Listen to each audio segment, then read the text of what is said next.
마지막 시간 함께 하도록 하겠습니다. 348페이지 사업시행 방식을 함께 살펴봅니다. 주거 환경 개선 사업의 사업시행 방식입니다. 주거 환경의 사업은 4가지 사업시행 방식과 이 4가지 사업시행 방식을 둘 이상 병행하는 혼용 방식으로 사업을 할 수 있습니다. 그래서 1번 사업시행자가 정비구역에 정비기반시설 및 공동이용시설을 새로 설치, 확대하고 그래서 시행자부터 공동이용시설까지 가려놓습니다. 토지 소유자 스스로 주택을 보전, 정비, 개량하는 방식. 그래서 달동네에 해당되는 주거 환경 개선 사업을 위한 정비구역에 도시가스가 없는 경우가 있습니다. 그래서 시행자는 도시가스에 해당되는 정비기반시설 설치하고 이 도시가스를 각 세대에 연결해 사용하고자 한다고 하면 배관 밸브 등을 주택 소유자가 스스로 만들어야 될 겁니다.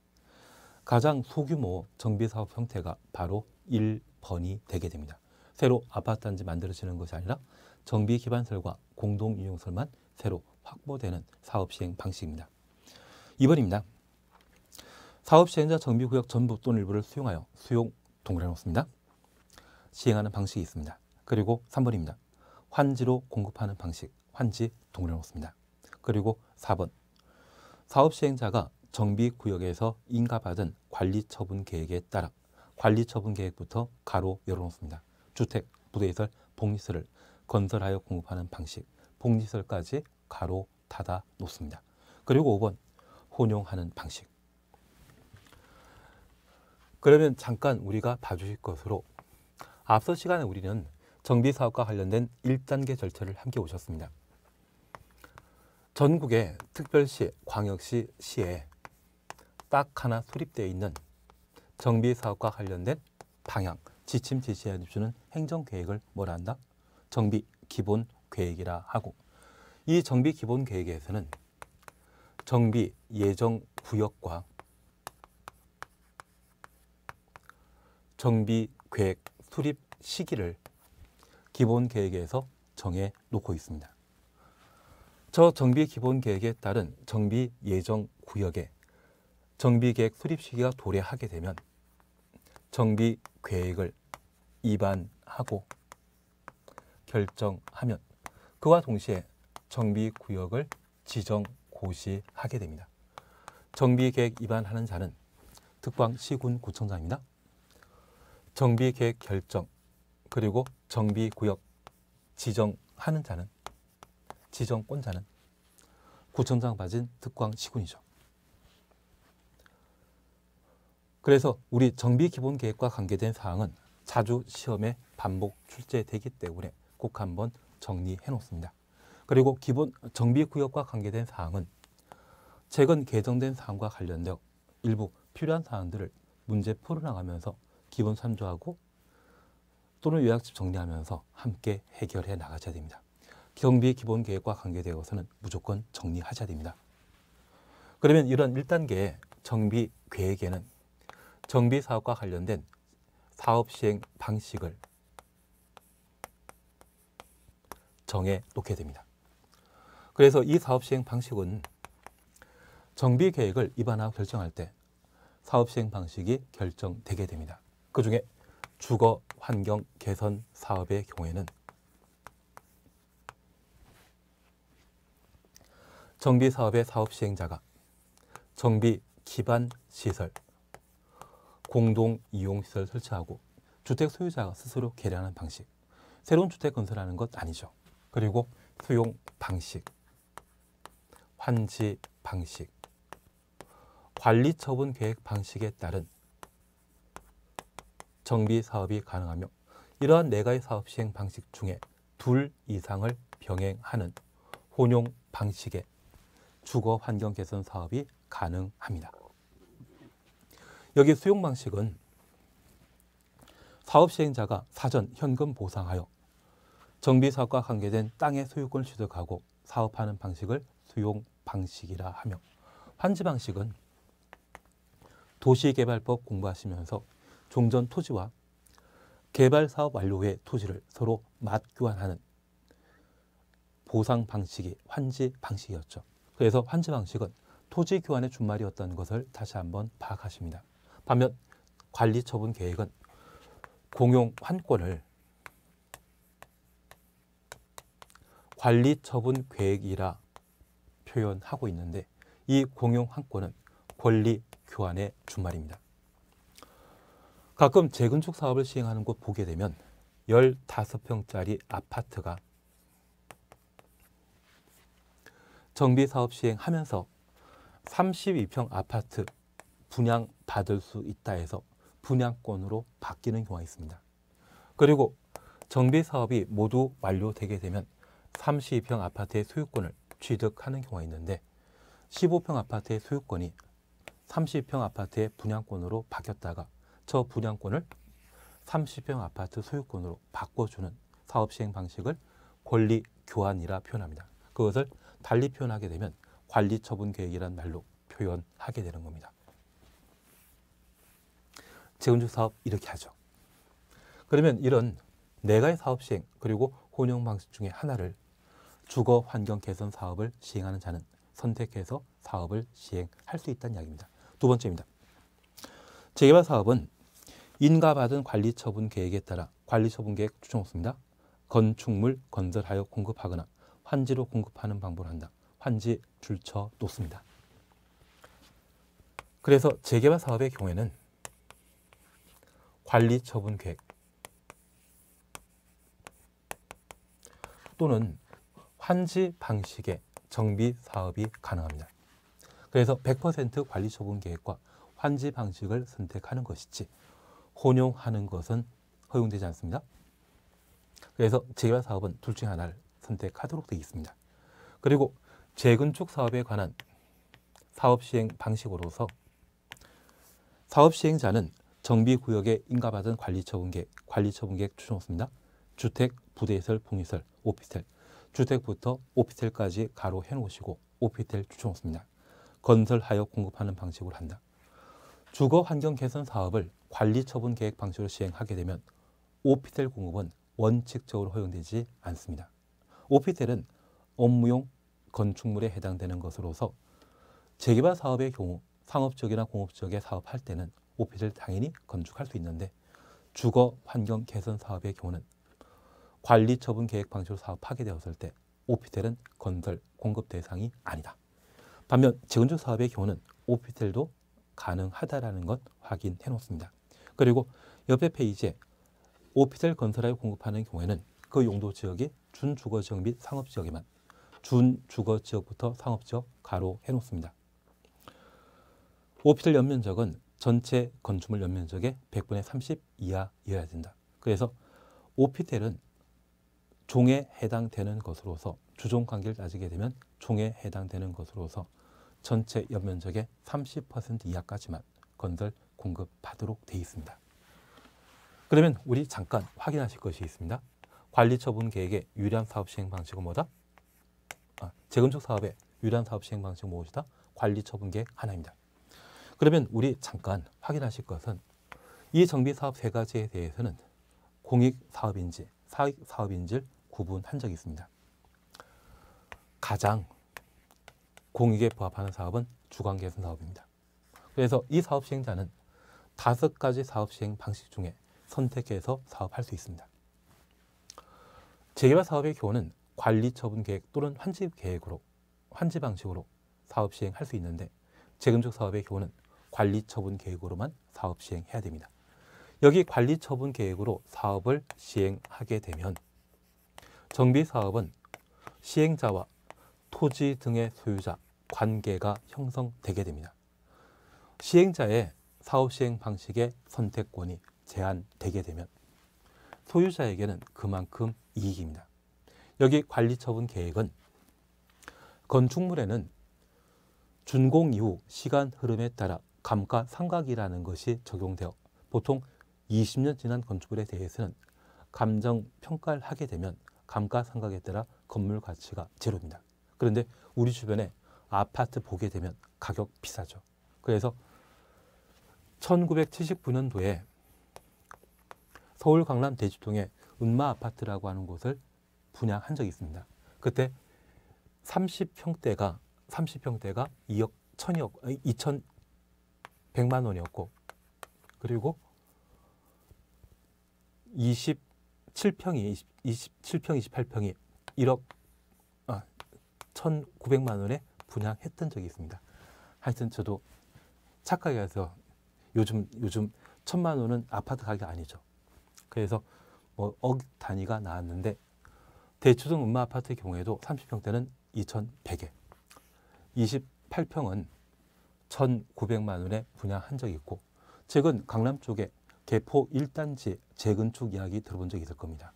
얘가 1982년도, 83년도에 공급하게 되었을 때 분양 가격이 한 700만 원 정도였습니다. 얘는 2020년도에 22억, 23억을 찍은 적이 있고, 얘는 20억 넘었다는 이야기가 있더라고요. 그러면 우리 잠깐 이해하실 것은, 몇십 년 지난 건물의 경우는 당연히 건물 가치에 대한 감가상각 결과 건물 가치가 제로가 돼야 되는데, 건물 가격이 계속 높게 유지되는 것은 정비사업과 관련되어 이 재건축 사업에 사업 시행자가 선택할 수 있는 사업 시행 방식이 관리 처분 계획 하나이기 때문입니다. 그래서 그만큼 소유자에게 유리한 것이 재건축 사업이라는 것 파악해 놓으시고, 재개발 사업의 경우는 관리 처분 계획 또는 환지 방식으로 사업할 수 있는데, 시행자가 환지 방식을 선택하게 되면 건물 가치 평가되지 않습니다. 그래서 우리 주변에 지어진 지 오래된 단독택의 경우에는 건물 가격 무시하고 평당 토지 거래 가격에 따라 건물과 땅을 함께 매매하는 것을 본 적이 있을 겁니다. 그것은 이 재개발 사업하게 되면 주민보다는 시행자가 주도권을 가지는 경우가 많기 때문에 이 재개발 사업의 경우는 관리 처분 계획 또는 환지 방식으로, 얘보다 더 심한 게 얘죠. 최근 교체된 국토교통부 장관은 재개발 사업 등을, 정비 사업 등을 이 수용 방식으로 하면서 주택 소유자에 대해 아파트 분양권 안 주겠다고, 현금 청산하겠다고 그런 이야기를 좀 꺼내신 적 있습니다. 그래서 이 주관계획 사업을 시행하게 되면 현행법상 수용 방식을 적용하고 현금 보상하고 어떤 아파트 분양권 주지 않는 그런 사업 시행 방식도 선택하는 것이 가능합니다. 다만 우리가 기억하실 것은 주관계획 사업은 가장 공익 사업이기 때문에 시행자가 선택할 사업 시행 방식이 많고, 재개발 사업은 환지 방식 또는 관리 처분 계획 둘 중 하나입니다. 재건축 사업은 가장 사익 사업이기 때문에 시행자가 선택할 수 있는 사업 시행 방식이 딱 하나입니다. 관리 처분 계획. 만약 지금 아파트 가격이 지나치게 높다 생각하시면 이 재건축의 사업 시행 방식을 관리 처분 계획만이 아니라 환지 방식이라 심지어 수용 방식까지 집어넣게 된다고 하면 지금 아파트 가격은 반값 아래로 떨어질 수 있을 겁니다. 그렇게 가격 떨어지게 되면 국가에 필요한 세금 확보하기 참 곤란하겠죠. 그래서 가격이 좀 높게 유지되면 등기비용이든 또는 세금, 거래와 관련된 세금 부과하는 게 좀 용이해서인지, 하여튼 대책만 마련하게 되면 가격이 좀 올라가는 것이 최근 3년 사이에 정부 대책이었던 것입니다. 대책이었던 것 같습니다. 빨리 가격이 좀 안정되는 것도 좋을 것 같습니다. 그래서 여기까지 사업 시행 방식에 관한 내용을 잠깐 확인하시는 게 필요하십니다. 그리고 349페이지에 시행자 찾습니다. 정비사업 시행자와 관련되어 주관개선 사업 시행자 존재합니다. 얘는 천천히 그냥 안 봐도 됩니다. 만약 이 부분이 나오면 그냥 틀려주는 게 예의입니다. 사실 이 부분을 주관개선 사업의 사업 시행자를 시험에 내기에는 참 만만치 않습니다. 지문 아주 길어야 될 상황이거든요. 그래서 얘는 일단 접어놓습니다. 그리고 350페이지에 재개발 사업, 재건축 사업을 함께 보십니다. 1번 재개발 사업입니다. 동그라미 1번입니다. 조합이 시행하거나 조합원 가반 동의받아 시장, 군수 등, 시장, 군수 등은 구청장을 포함하는 개념입니다. 토지주택공사, 주택공사와 지방공사를 통칭하면 토지주택공사라 표현합니다. 등록사업자, 신탁업자, 한국부동산원, 과거 감정평가원을 지금은 이름 변경해서 한국부동산원이라고 해놨습니다. 공동사업 시행할 수 있습니다. 그리고 2번, 토지 등의 소유자가 20명 미만인 경우 20명 미만 추천없습니다. 토지 의 소유자가 시행하거나 소유자 동그라미. 재개발 사업은 공익사업에 해당되는 것으로서 정비구역의 토지 등의 소유자가 20명 미만인 때는 조합 설립하지 않고 토지 등의 소유자가 직접 정비사업 할 수 있습니다. 그래서 이러한 것들을 하나의 특이한 것으로 파악해 놓습니다. 그리고 타당성이라 되어 있는데 이건 건설업자로 바꿔놓습니다. 그래서 토지주택공사 등 타당성을 대신 건설업자, 그리고 등록사업자, 신탁업자, 한국부동산원 이렇게 구분해 놓습니다. 그리고 20명 미만일 때는 토지의 소유자 직접 정비사업 할 수 있다. 그리고 2번, 재건축 사업입니다. 재건축 사업은 조합이 시행하거나 과반통에 받아 시장, 군수 등 한국 토지주택공사 등 그리고 타당성이 아니라 건설업자라고 해놓습니다. 등록사업자와 공동사업 시행할 수 있다. 그런데 이 재건축의 경우에는 신탁업자와 한국부동산원, 공동사업 시행자 범위에 포함되지 않습니다.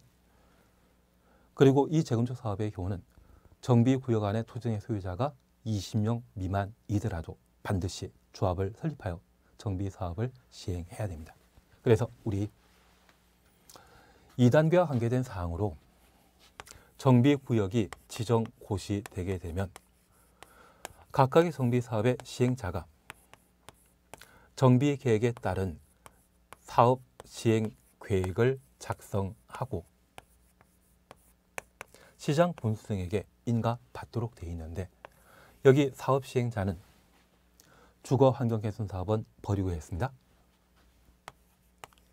재개발 사업의 경우 조합을 설립하여 정비사업 시행하는 것이 원칙이지만 정비구역 안에 토지 등의 소유자가 20명 미만인 경우는 조합 설립하지 않고 재개발 사업을 시행할 수 있다. 그리고 과반수 동의 받아 시장, 군수 등과 공동사업 시행할 수 있는데 그 공동사업 시행 범위에 신한이 포함됩니다. 우리 신한은행이라는 곳 들어본 적 있다고 하면 신한 포함하는 겁니다. 바로 신탁업자, 한국부동산원, 공동사업 시행 가능합니다. 반면 재건축 사업의 경우에는 조합을 설립하여 정비사업 시행해야 됩니다. 정비구역 안의 토지 등의 소유자가 20명 미만이라 할지라도 반드시 조합 설립해야 되고 신한, 신탁업자와 한국부동산원은 공동사업 시행자 될 수 없습니다. 그래서 이 재건축 사업의 경우는 규제 대상인 사익사업이기 때문에 공동사업 시행과 관련된 범위에 신탁업자, 한국부동산원은 포함한다, 제외된다, 별개라는 것만 구분해 놓습니다. 그리고 옆에 공공시행자와 대행시행자에 관한 좋은 이야기 있습니다. 이쪽은 일단 접습니다. 나중에 문제 풀어나가면서 필요한 것들을 정리해 나가도록 하십니다. 그리고 355페이지에 조합설립추진위원회라는 것을 볼 수 있습니다. 조합설립추진위원회와 관련되어서는 기본적인 것만 우리가 함께 오십니다. 동그라미 1번입니다. 조합을 설립하려는 경우 정비구역 지정고시 후 가로 해놓습니다. 토지등 소유자 과반 동의 받아 과반수 동의 추천없습니다. 조합 설립을 위한 추진위원회 구성하여 시장 군수 등의 승인 받아야 된다. 시장 군수 등의 승인 가로 해놓습니다. 그리고 다음 페이지에는 위원장을 포함한 5명 이상의 위원, 운영 규정. 그래서 추진위원회 설립에 관한 기본적인 절차를 함께 오셨는데 추진위원회는 정비구역 지정 고시 이후 설립됩니다. 정비구역 지정 전에 만드는 것이 아니라 정비구역 지정 이후 2단계 만들어지는 것이 추진위원회입니다. 그리고 추진위원회는 몇 글자이다? 5글자. 그래서 위원장을 포함한 5명 이상의 추진위원 두어 추진위원회를 구성할 수 있다는 것 확인해 놓습니다. 양가로 2번 기능 등에 관한 좋은 이야기지만 일단 버리십니다. 한 장 넘기십니다. 358페이지 함께 보십니다. 6. 정비사업조합 찾으셨죠? 그러면 우리 잠깐 봐주실 것은 사업 시행자와 관련되어 재개발 사업 또는 재건축 사업 원칙적으로 조합을 설립하여 정비 사업을 시행하게 됩니다. 주거 환경 개선 사업은 보통 달동네 지역을 대상으로 실시하는 정비 사업인데 이 달동네 지역에는 무허가 판잣집이 많이 만들어져 있습니다. 그러한 무허가 건축물이 만들어질 수 있는 이유는 그 달동네가 국공유지이기 때문에 판잣집이 만들어집니다. 우리가 민법 공부하시면서 취득시효에 관한 사항들을 함께 공부하셨는데 국유재산 중에 행정재산의 경우는 시효 취득 대상 아니죠. 그래서 그 판잣집이 국공유지에 만들어지는 것이 가능한 겁니다. 그러한 곳에 정비사업 하게 되면 토지 등의 소유자가 개인이 없습니다. 조합 설립한다, 설립하지 않는다. 조합 설립하지 않고 정비사업 하는 것이고 재개발, 재건축 사업의 경우는 조합을 설립하여 사업 시행하게 됩니다. 그래서 이 조합이 재개발, 재건축과 관련되어 중요한 사업 시행자가 되게 됩니다. 그러면 이 조합과 관련된 기본적인 사항으로 조합을 설립하고자 한다면 추진위원회를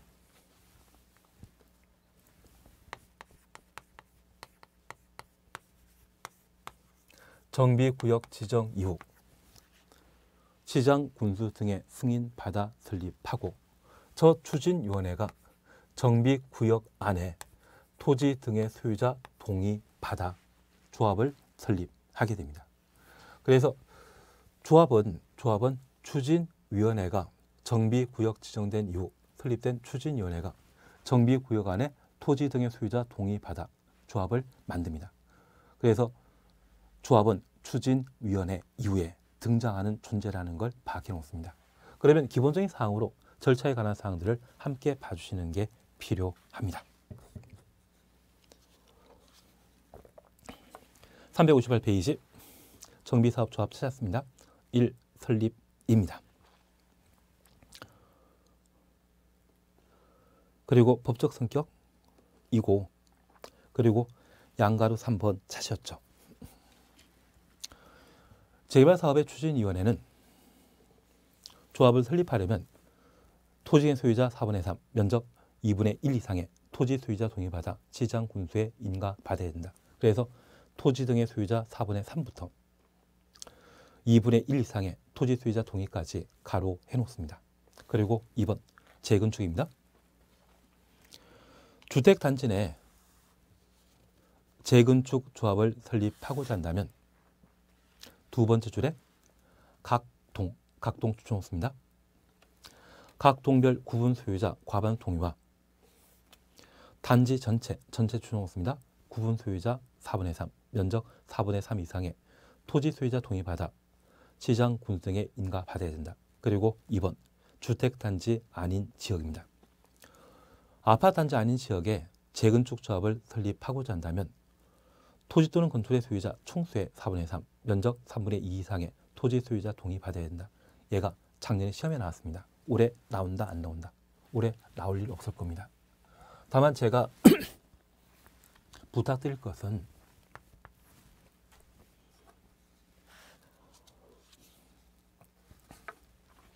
조합 설립 시에 추진위원회가 정비구역 안에 토지 등의 소유자 동의받아 조합을 설립하게 되는데 재개발 사업은 사익사업이다, 공익사업이다. 공익사업이고 재건축 사업은 사익사업입니다. 그래서 재개발 사업에 조합 설립과 관련된 동의 요건을 완화하여 정해 놓고 있는데 정비구역 안에 토지 등의 소유자 총수의 4분의 3 그리고 면적 2분의 1 토지 소유자 동의받아 조합 설립 인가 받을 수 있는데 우리 숫자 1, 2, 3, 4로 숫자 세우시죠. 431 1, 2, 3, 4를 뒤집어 놓으면 431입니다. 저 431에 동의 요건 보게 되면 그때는 재개발 조합의 설립 요건입니다. 그리고 우리가 잠깐 이해하실 것은 도시개발법에는 3분의 2분의 1이 나옵니다. 3분의 1과 2분의 1이 나옵니다. 그 도시화 사업하는 곳은 보통 시골 지역에 신도시 만들기 위해 도시개발구역을 지정하게 되는데 그곳에는 사람이 많겠습니까? 땅이 많겠습니까? 땅이 많기 때문에 면적 3분의 2, 총수 2분의 1인데 재개발, 재건축 사업을 시행하게 되면 사람이 많다, 땅이 많다. 우리 서울 같은 경우에 한 사람이 100평, 200평 땅 가지고 있는 것 거의 있다 없다. 재벌이라면 가능하시겠지만 우리 아파트 50평대 거주하신 분도 대집은 한 10평, 15평 넘지 못하실걸요. 그래서 서울 같은 경우에는 대지에 대한 소유 100평, 200평 가진 사람 없습니다. 사람이 많습니까? 땅이 넓습니까? 사람이 많기 때문에 총수 4분의 3, 면적 2분의 1이 나야 됩니다. 도시개발법에서는 땅이 넓은 땅을 가지고 있는 사람이 많기 때문에 넓은 땅, 면적 3분의 1, 총수 2분의 1이지만 서울에는 정비사업과 관련된 동의요건에 있어서는 총수 4분의 3, 사람 많은 거죠. 면적 2분의 1. 그리고 재건축과 관련되어서는 잘 모릅니다. 다만 이 재건축과 관련되어 주택 단지와 단지 아닌 곳에 재건축 조합 설립하게 되었을 때 단지 아닌 곳이라면 정비구역 안에 토지등의 소유자 총수 4분의 3, 면적 3분의 2 이상의 동의 받아야 됩니다. 그러면 431과 4332의 동의 기준 비교하게 되면 얘가 완화되어 있는 것이죠. 그것은 재개발과 관련된 특징이라는 것만 파악해 놓습니다.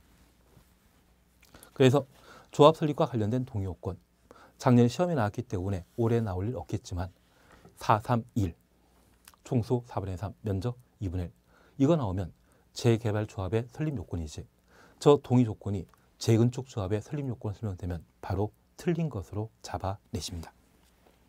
그리고 변경인가와 관계된 좋은 이야기 있습니다. 이런 건 버립니다. 지엽적인 부분 이러한 것들은 버립니다. 그리고 우리가 문제 몇 번 풀다 보면 정비법과 관련된 문제 출제 형태를 또는 출제 경향을 충분히 파악할 수 있고 그것 토대로 문제 푸는 것이 가능하실 겁니다. 그래서 좀 전문적인 지엽적인 부분에 대해서는 일단 버리십니다. 바로 362페이지 함께 보십니다. 정비사업조합원 찾으셨죠? 우리가 잠깐 이해하실 것이 있습니다. 우리가 모든 법인과 관련된 학습 방법은 절차에 관한 사항과 구성에 관한 사항들을 각각 정리해 주시는 게 필요합니다. 그래서 이런 종이 요건 받아 시장 군수 등에게 인가받으면 저 인가받은 날부터 30일 내 등기함으로써 정비사업조합은 성립되게 됩니다. 이렇게 정비사업조합이 만들어지게 되면 이 정비사업조합에는 집행부에 해당되는 조합장을 포함한 임원이 존재하고 의결기구에 해당되게 되는 총회, 대의원회가 존재합니다. 그리고 정비사업조합원의 조합을 구성하는 조합원으로 구성하게 됩니다. 그래서 항상 법인 조직과 관계된 사안에 있어서는 집행 기능을 가지게 되는 행정부 성격을 가지는 임원, 그리고 국회와 같은 의결 성격을 가지게 되는 총회, 그리고 국민과 같은 조합은 3자로 구성되어 있다. 이렇게만 구분해 놓습니다. 그리고 얘가 엄청 복잡하고 힘듭니다. 보통 시험에 내게 된다면 이 세 파트를 돌아가면서 시험에 내는데 총회와 관계된 내용 시험에 내면 참 문제 맞추기가 어렵더라고요. 그래서 기본적으로 임원, 조합원에 관한 사항들을 신경 쓰시면서 정리해 나가고 총회와 관계된 내용은 가장 기본적인 것 정리한 상태에서 시험에 나오면 잘 찍어서 문제 맞추자. 그런 마음 먹는 것도 괜찮습니다. 그래서 우리 조합원에 관한 사항을 함께 보실 수 있습니다. 362페이지 찾으셨죠? 1번 조합원 인정입니다.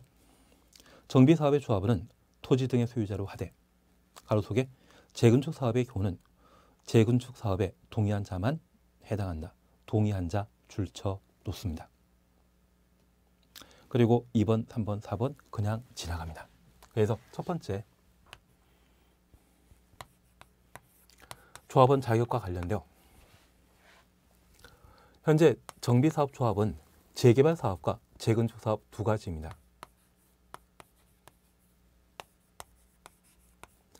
여기 재개발사업의 경우는 공익사업에 해당되는 것으로서 찬성하건 반대하건 관계없이 정비구역 안에 토지 등의 소유자라면, 그래서 토지 또는 건축의 소유자 또는 지상권자라면 자동적으로 조합은 되고, 재건축 사업은 사익사업이죠. 그래서 동의한 자만 조합은 될 수 있습니다. 재개발 사업은 공익사업이기 때문에 반대하는 자도 강제로 조합은 되는 반면, 재건축 사업은 사익사업입니다. 그래서 우리 조상 중에 황금 보기를 돌같이 하신 최영 장군이 계십니다. 그분은 재건축 사업의 조합은 되겠다는 말 안 하시겠죠.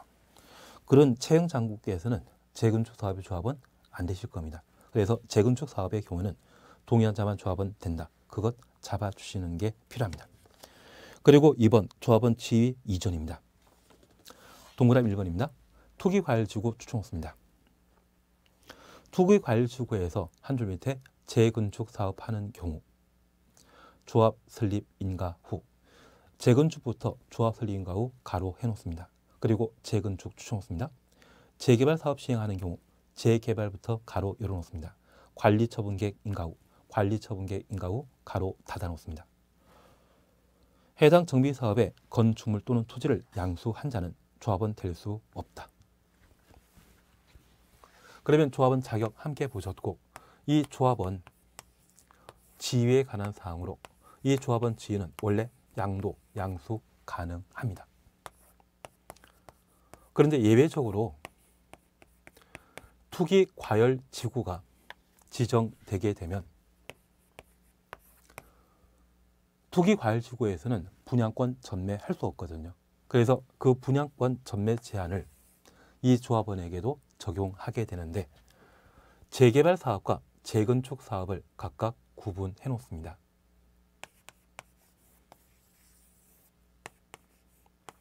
재개발 사업은 사익사업이다, 공익사업이다. 재개발 사업은 공익사업이기 때문에 관리처분 계획 인가 이후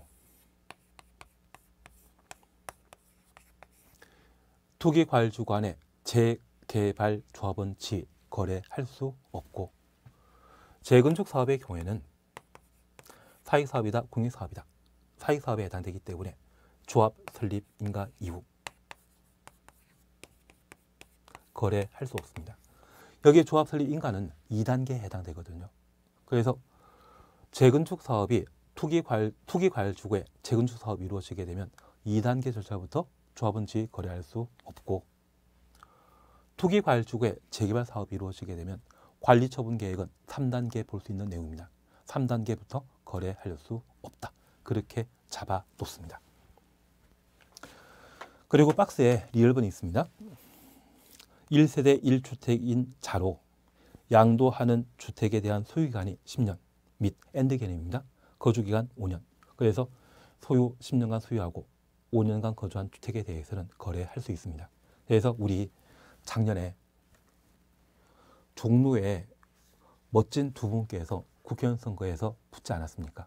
두 분 다 강남에 아파트 가지고 계셨는데 소유기간이 10년이고 그리고 거주한 기간이 5년 이상이기 때문에 그분 아파트를 구입하신 분은 재건축 사업이라 할지라도 조합원이 될 수 있습니다. 그래서 기본적으로 구분해 주실 것은 투기 과열 지구 아니라면 재건축 재개발 조합원 지위에 대해서는 거래할 수 있습니다. 투기 과열지구 아니라면 재건축 재개발 조합원 지위는 거래한다 못한다 할 수 있습니다. 다만 투기 과열지구 안에 재개발 사업의 경우는 공익사업에 해당되기 때문에 3단계인 관리처분 계획 인가 이후부터 거래할 수 없고, 투기 과열지구 안에 재건축의 경우는 사익사업이기 때문에 규제를 강화시켜 조합 설립 인가 이후 거래할 수 없습니다. 만약 이를 취득한 자는 조합원 될 수 없다. 아파트 분양권 안 주고 현금 청산하겠다는 이야기입니다. 다만 이 매도하는 자가, 양도하는 자가 10년간 소유하고 5년간 거주했다라고 하면 그 사람에게 취득한 아파트에 대해서는 조합원 될 수 있죠. 그것 하나만 확인해 놓습니다. 그리고 다음 페이지에는 임원에 관한 사항들을 각각 수술하는데 이 임원은 다음 주에 함께 정리해 나가도록 하겠습니다. 이번 주는 여기까지만 함께 하겠습니다. 수고하셨습니다.